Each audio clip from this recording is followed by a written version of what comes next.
What's up, everybody? So today, a little bit different. This is something I've had planned for a while at this point, something I've been wanting to get out to you guys. It's basically going to be a new series regarding my program. So I want to go not into a deep dive, but almost like a digestible surface level look on the major variables in my own training program. Obviously, today is going to be on exercise selection. This isn't something that I think will be, in my head, I guess it's not as valuable in my head as it is to you guys in your heads. So I do understand that seeing what lifts I do is pretty important to you guys, and I think this video is going to do well and get some views, and I think it's going to help a lot of people. And yeah, I mean that's this video is just for you guys. This isn't anything deep that I'm saying or any crazy new philosophy, but I understand that I have a lot of philosophies on this channel, and I talk a lot about my methods, and I want to give you guys, I guess, just a bigger step back into what I do in my day-to-day training, and I do want to take a little bit of a dive into each variable. Exercise selection, frequency, and volume are the three I'm thinking now. I might have a couple more that I do, maybe some smaller videos on in the future, but with all that being said, this video and this whole series is just out of appreciation for all of you guys that are following the channel. It's been an absolute pleasure to interact with you guys in the comments. I really enjoy it. I think it's great. I have a ton of fun. You guys are all insanely smart, and you push me to expand my own knowledge and become smarter. So I just want to say I appreciate you guys. I'm doing this one for you. And I think you'll learn a little bit. So let's dive into my training. Why not? So as I've got up here, I've separated each major muscle group into its own section. Major muscle groups are like somewhat subjective. Some you can kind of pair up together. Some you might want to differentiate a little bit. But I've got mine separated into how I make my programs. So I do want to just dive into what my program looks like at the moment.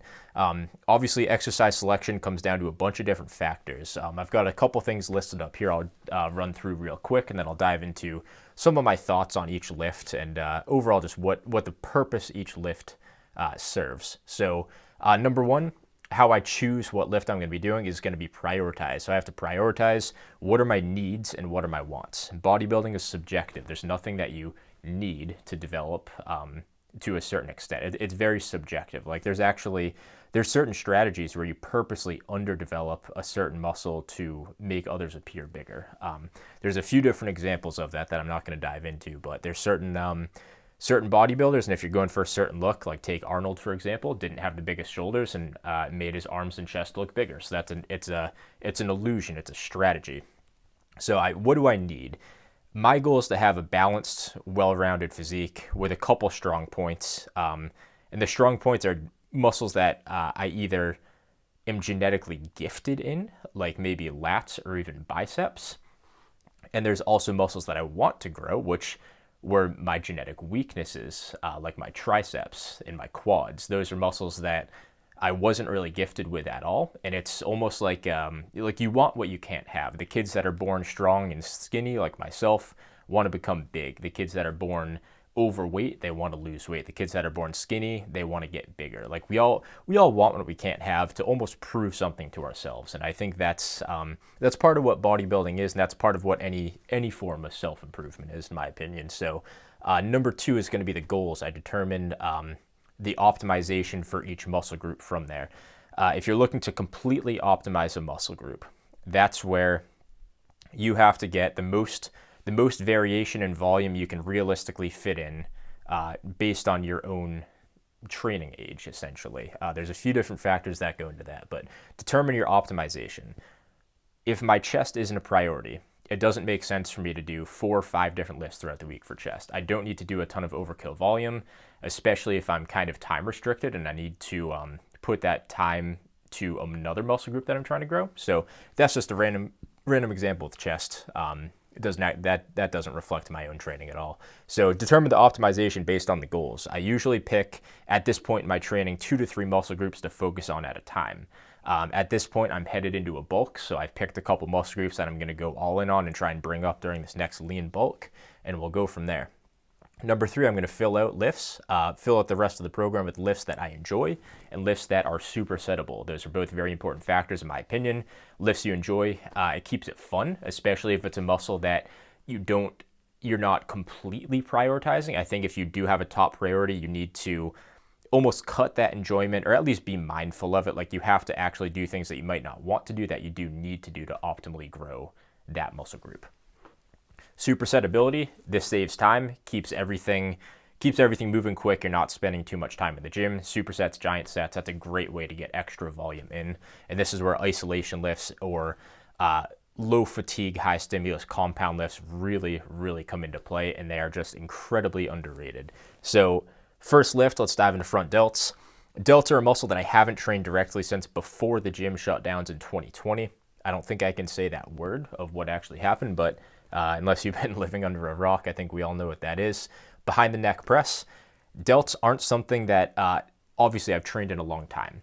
So behind the neck press, it's just a little bit of stimulus to get me going. I don't need anything fancy or crazy at this point. I'm slowly reintroducing volume of direct work to my shoulders. Behind the neck press is probably my favorite lift just because it almost forces you to go a little bit more slow and controlled, get more out of less weight, and it might target the side delts a little bit more than just a regular in front of the head standard overhead press. So that's why I got behind the neck press. Very enjoyable, should grow the front delts.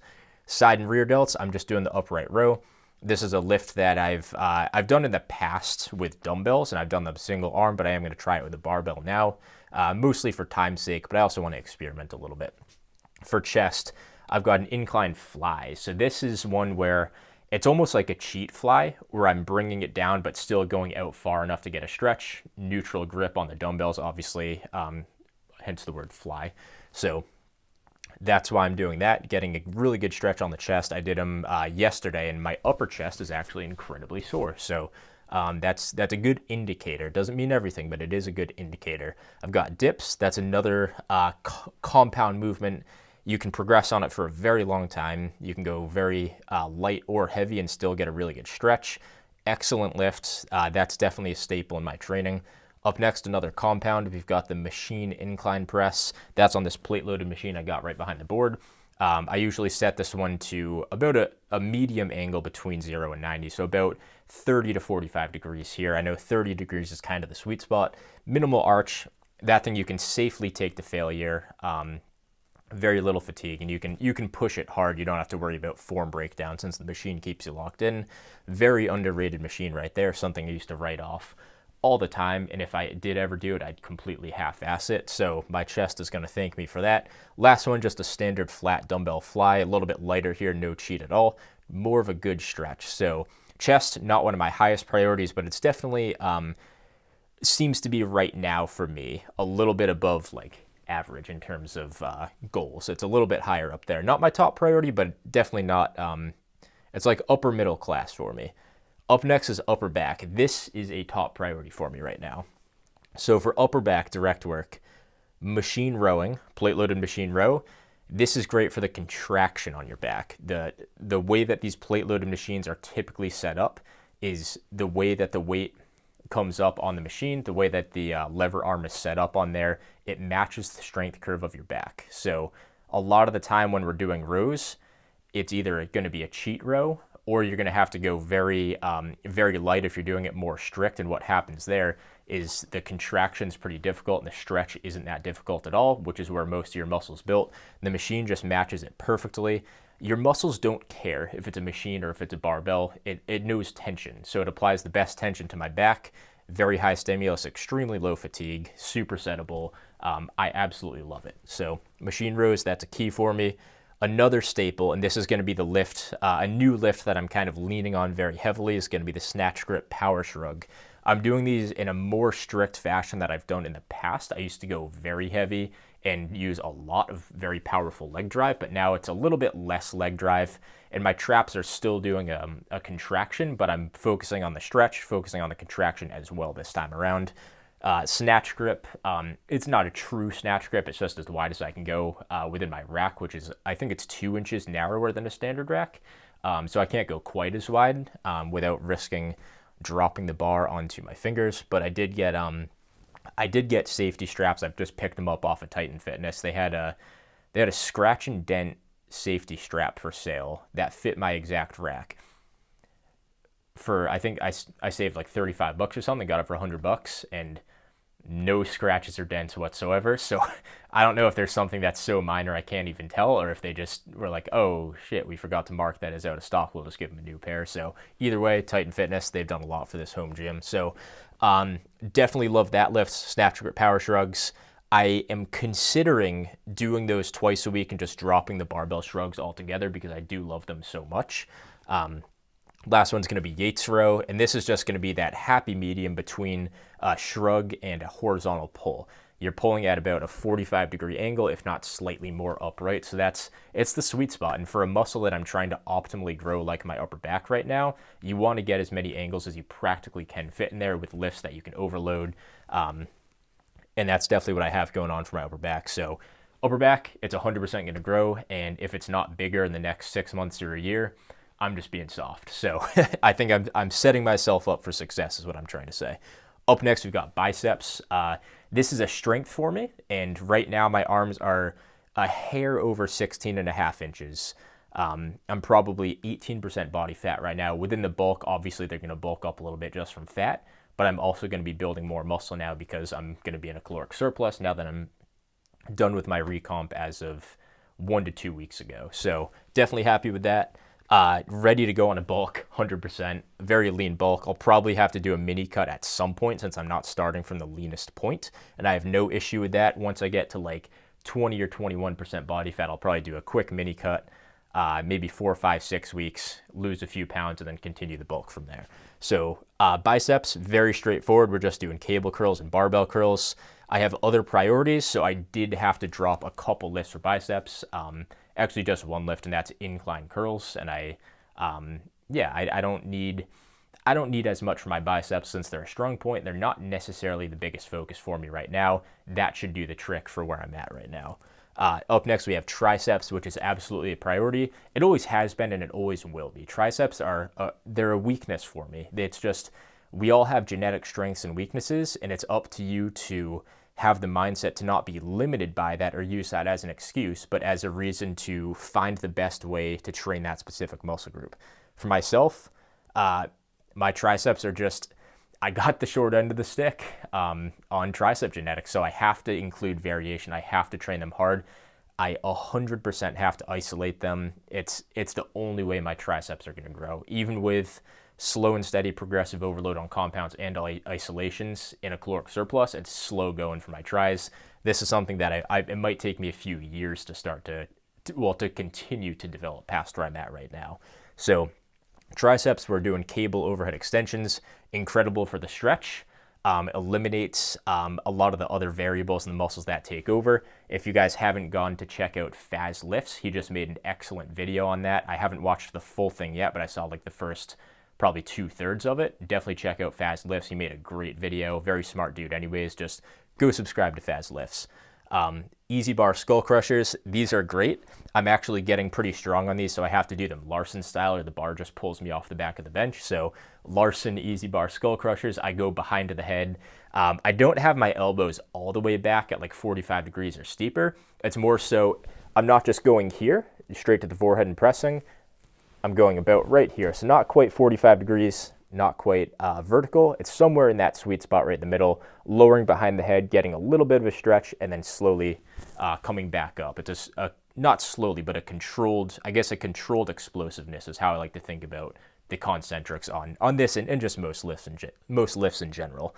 Up next, we've got the JM press, last one for the triceps.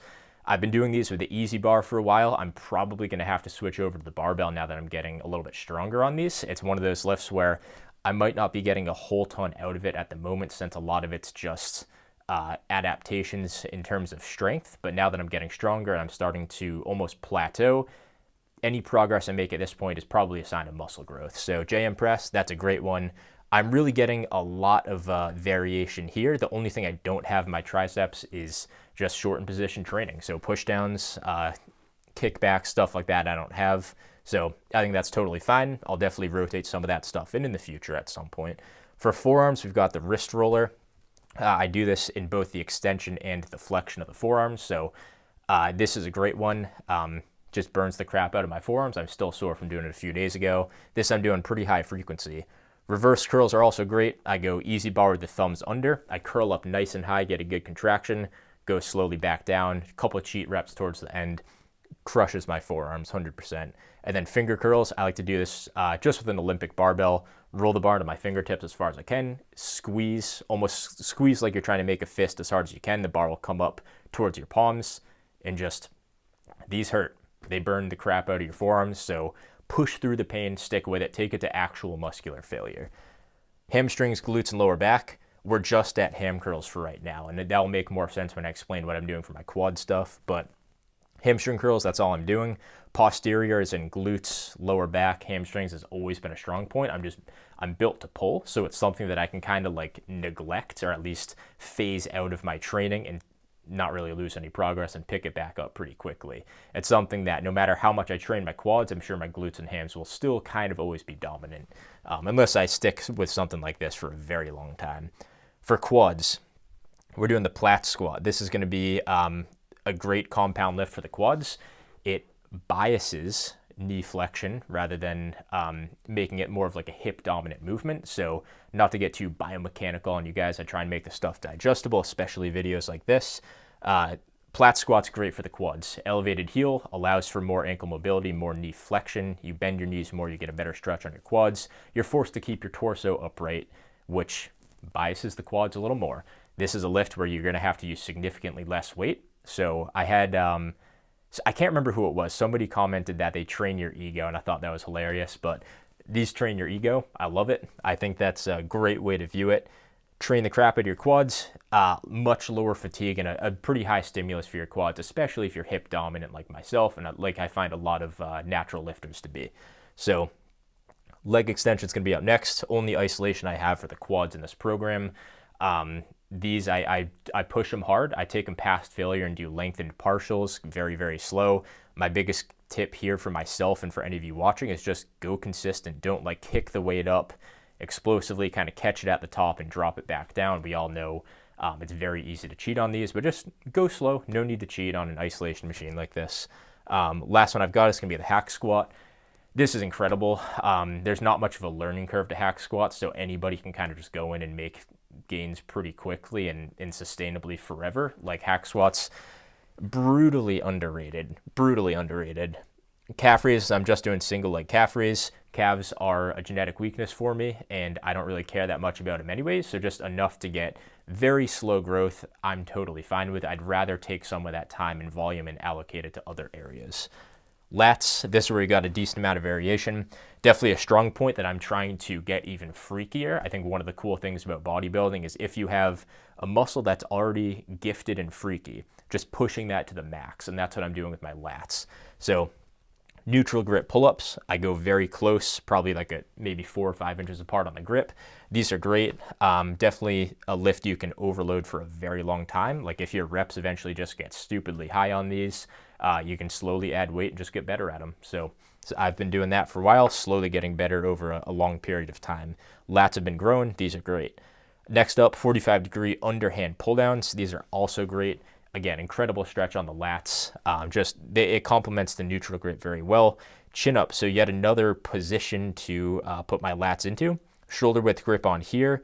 I don't do these at all to work my biceps. I pop my chest up. I don't go quite all the way up. These are 100% for lats. I've never been able to successfully grow my arms through just compound lifts or any like compound lifts in general. I'm not saying all of you guys are like that, but that's something I've noticed within my own training. I do have to rely on isolation. So for compounds, I don't go out of my way to make them more arms. I go out of my way to make them a little bit more targeted to like my back or to my chest.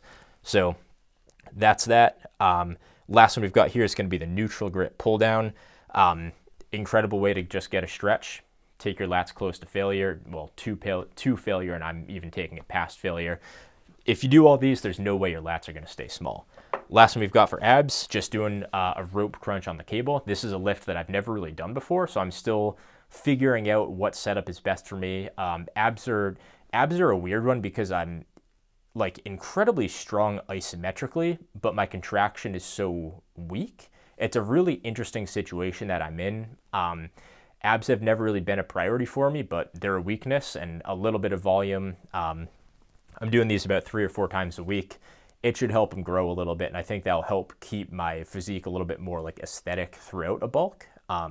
But either way, I'm starting to feel a little bit of motivation to train my abs. So whether you can see them or not during the bulk, I don't care. But if I ever was to recomp or cut down, I think it would be cool to see them. And I think at this point in my training, having abs to just bring everything together is probably pretty necessary. So with all that being said, that's it for the video. If you guys have any questions or comments or anything, 100% let me know. I'd love to chat with you guys in the comments. That's it for today.